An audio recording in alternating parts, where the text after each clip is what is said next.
Now, to go into my point, the opposition, earlier one of the government, they mentioned that uh, euthanasia is only voluntary. But people who support and who say euthanasia is only voluntary and will not lead to involuntary euthanasia is wrong. They simply look at things as simple as black and white. But what is in this paper is different from what is outside in the real world. In the real world, there will be hundreds, if not thousands of cases or situations where euthanasia is done involuntarily, whereby individuals become victims of involuntary euthanasia. Let's take, for example, an elderly person in a nursing home. This person can barely understand what's on his breakfast menu. And you give him a document to sign consenting to be killed, to be murdered. He cannot even read what's on that document. That's involuntary. That's not voluntary. In addition to that, my worst fear is that what if this right is given to one of his family members? Can you imagine a person's signature is so powerful that it can sign off another person's life? Is this the right we want to give to our civilians? Even the government doesn't deserve this right. As the opposition, we also believe that like any other practice or substance that is prohibited or not part of the society, and it became part of our society, it started to become a business. For example, abortion. Abortion, when it became legalized, it became a business. Doctors set up institutions whereby you can go and do abortion. Likewise, similarly with euthanasia, it can become a business. Let's take, for example, a woman.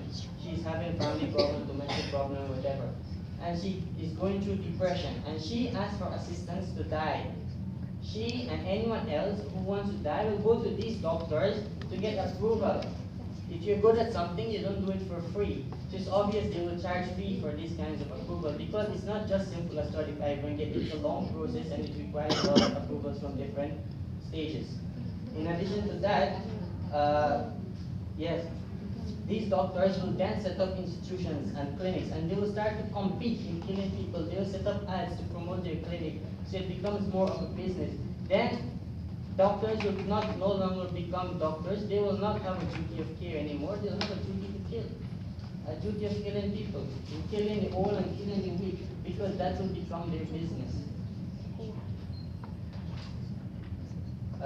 Thirdly, suppose your vet doctor, a vet doctor is a doctor who looks after an animal, tells you that your dog who is sick, you can ease her misery by putting her to sleep permanently, and you refuse to consent because you feel the dog is fine. What would the vet doctor think? He would think that this person is irrational, that he prefers the dog to suffer than to make it easy for the dog. But let's say euthanasia is done among humans now, and the doctor told you 10, 20 years from now that your mother's precious life is no longer worth living, and you refuse to consent to euthanasia.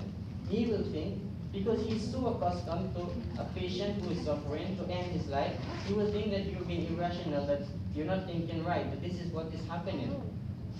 So this is why euthanasia is bad, and we don't want it to become part of our society. The position mentioned that euthanasia will be a business, but this is wrong because the risk of abuse on patient is very low, as a patient would be screened many times to verify the chances of surviving before euthanasia is given.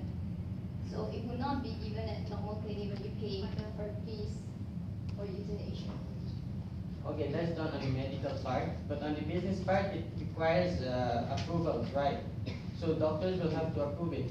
If you want to die, if you want the patient, if the screen and the process passes, the person can survive.